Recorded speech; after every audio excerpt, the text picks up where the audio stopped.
Hello pupils, today we shall take one of the lesson of your English syllabus, Albert Einstein at School by Patrick Pringle. Albert Einstein was born in 1879 and was died in 1955. Is regarded as the greatest physicist since Newton. In the following extract from the young Einstein, the well-known biographer Patrick Pringle describes the circumstances which led to Albert Einstein's expulsion from a German school. So Albert Einstein at School is an extract from the biography of Albert Einstein named The Young Einstein by Patrick Pringle. This lesson shows the struggle of Einstein's school days. It throws light upon a few encounters with his teacher. So let's begin with the explanation to understand it well. ये lesson Albert Einstein के अपने history teacher के साथ एक account से शुरू होता है। जब हिस्ट्री टीचर अल्बर्ट से उस ईयर के बारे में पूछते हैं जब पर्सियंस डिफीटेड फ्रेंच एट वाटरलू, और अल्बर्ट को इसका आंसर नहीं पता होता है, तो मिस्टर ब्राउन हिस्ट्री टीचर जो होते हैं वो कहते हैं कि आंसर पता ना होने का जो मेन रीज़न है ना, जो मेन रीज़न है वो ये है कि Einstein never bothers to learn them. इस पर अल्बर्ट जस्टिफाई करते हैं कि उन्हें डेट्स याद करना यूज़लेस लगता है, क्योंकि जब भी ज़रूरत हो डेट्स को बुक्स में देखा जा सकता है। अब इस आंसर को सुनकर है ना, कि जब वो कहता है कि जो है अल्बर्ट आइंस्टीन कहते हैं कि जैसे डेट्स को याद रखने की क्या ज़रूरत है, जब भी ज़रूरत हो बुक्स में उसे देखा जा सकता है, तो इस जवाब को सुनकर मिस्टर ब्राउन थोड़ी देर के लिए डम्बस्ट्रक रह जाते हैं। उसके बाद अल्बर्ट से कहते हैं कि उसी तरह से स्कूल में पढ़ाई जाने वाली बहुत सी बातें अल्बर्ट बुक्स में ही देख सकता है और उसे फैक्ट पता करने की कोई ज़रूरत ही नहीं है। आइंस्टीन नहीं समझ पाता कि इस स्टेटमेंट में क्या सरकाज़म था और वो टीचर से अग्री हो जाता है। तो अल्बर्ट के टीचर कहते हैं कि अगर उसे कुछ फैक्ट्स मेमोराइज़ करना यूज़लेस लगता है तो उसे एजुकेशन का बिलीवर और फॉलोवर नहीं होना चाहिए, है ना। इस पर आइंस्टीन कहते हैं कि बेशक वो एजुकेशन के फॉलोवर हैं, लेकिन उनके अकॉर्डिंग केवल फैक्ट्स को डाइजेस्ट कर लेना एजुकेशन नहीं है।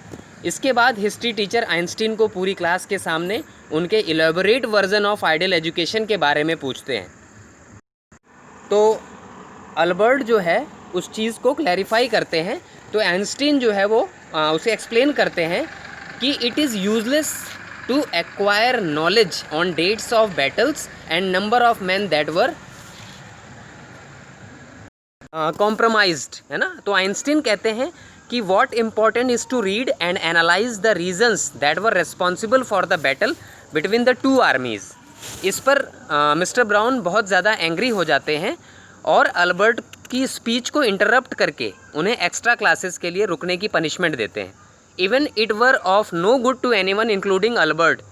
इसके बाद टीचर अल्बर्ट को डिसग्रेस कहते हैं और expressing his displeasure of having him around उसको जो है, तो अल्बर्ट कहते हैं कि वो भी वहाँ नहीं रुकना चाहते, है ना, कि जैसे वो बताते हैं कि तुम्हारा यहाँ रहना जो है वो मुझे डिसप्लेजर जो है वो प्रोवाइड कराता है, तो अल्बर्ट कहते हैं कि वो भी वहाँ नहीं रुकना चाहते। इसके बाद टीचर उसे अनग्रेटफुल बॉय कहते हैं जिसे अशेम्ड फील करना चाहिए, और अल्बर्ट के फादर को उसे स्कूल से ले जाने को सजेस्ट करते हैं। उस दोपहर Albert was unhappy when he left the school.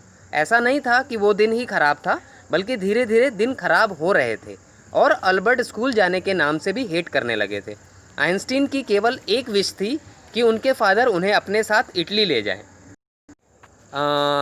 लेकिन इस बारे में अपने फादर से बात करना, है ना, उन्हें अल्बर्ट को पता था कि यो यूज़लेस था, कि अगर वो इस बारे में अपने फादर से कोई डिस्कशन करते, कुछ ने पूछते, तो वो यूज़लेस था, क्योंकि उनके फादर उन्हें तब तक वहीं रखने वाले थे जब तक कि उनका डिप्लोमा कंप्लीट नहीं हो जाता। आइंस्टीन के लिए स्कूल एक अनप्लीजेंट प्लेस थी, लेकिन म्यूनिक में उनके रहने की जगह भी अच्छी नहीं थी because of limited cash availability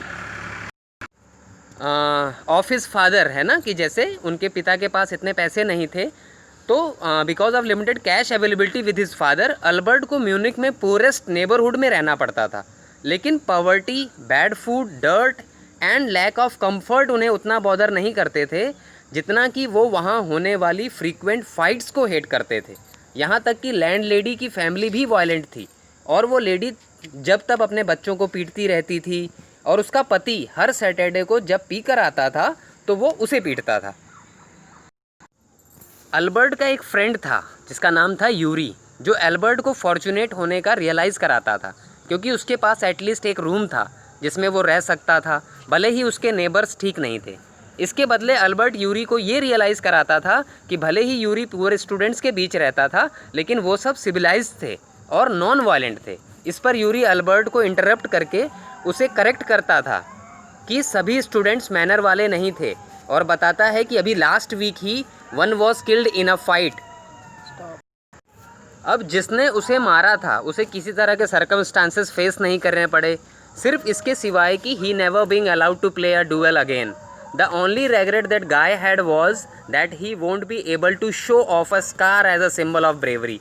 ये सुनकर एल्बर्ट एक लंबी सांस लेता है और उन स्टूडेंट्स के बारे में सोचने लगता है जो डिप्लोमा कोर्स कर रहे थे।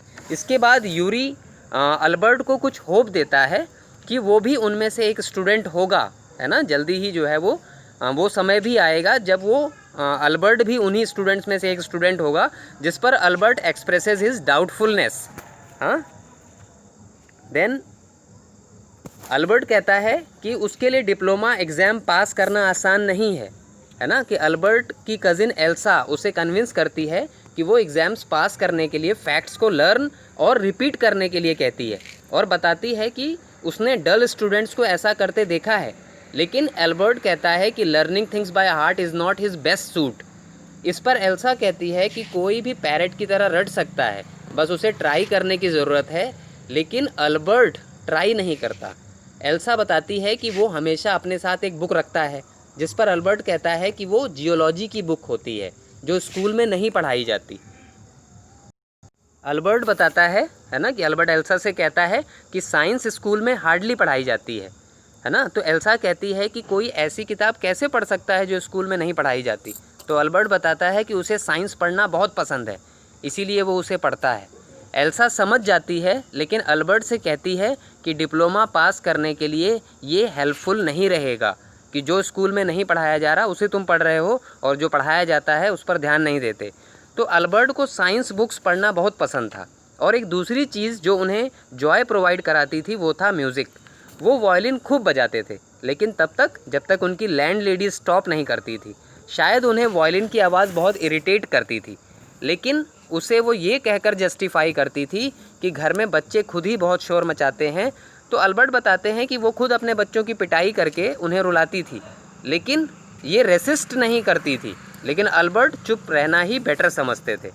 म्यूनिक में 6 महीने अकेले रहने के बाद अल्बर्ट यूरी से कहते हैं कि वो उस समय को हाई टाइम फील करेंगे जब वो वहाँ से जाएंगे, है ना। कि वो जल्दी से जल्दी वहाँ से जाना चाहते थे, तो वो उसे जैसे बहुत फेवरेट टाइम और बहुत हाई टाइम, फेवरेबल टाइम मानेंगे जब उन्हें वहाँ से जाने को मिलेगा। तो अल्बर्ट इस तरह वहाँ रहने को अपने फादर की मनी का वेस्टेज मानते थे, और सभी के समय और एफर्ट का वेस्टेज था। यूरी अल्बर्ट से पूछता है कि क्या यहाँ से जाने के बाद का उसका क्या प्लान है। तो उसके पास, तो अल्बर्ट बताता है कि जैसे जब वो वहाँ से चला जाएगा तो उसके पास क्या प्लान है, आगे जाके क्या करेगा वो।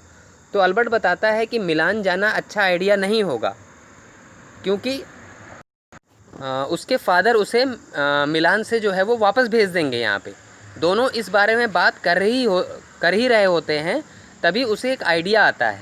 तो अल्बर्ट यूरी से पूछता है कि क्या वो किसी डॉक्टर को जानता है, लेकिन यूरी नो में रिप्लाई करता है कि नहीं, मैं किसी डॉक्टर से फैमिलियर नहीं हूँ, मेरा किसी से डॉक्टर से जो है वो कोई जान पहचान नहीं है मेरी।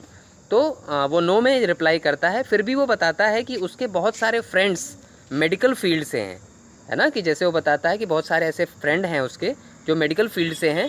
तो अल्बर्ट के दिमाग में जो आइडिया था उसके अकॉर्डिंग एक नर्वस ब्रेकडाउन के लिए उसे कोई डॉक्टर ये एडवाइस कर दे कि school is bad for him, और वो स्कूल से जितना दूर रहेगा उसके लिए उतना ही अच्छा रहेगा। ये चीज़ वो एक्सपेक्ट कर रहा था। So pupils, this was the explanation of the first part of Einstein at school. Wait for the remaining explanation of this chapter Einstein at school in the second part of the video. I hope you all are clear with it. So thank you.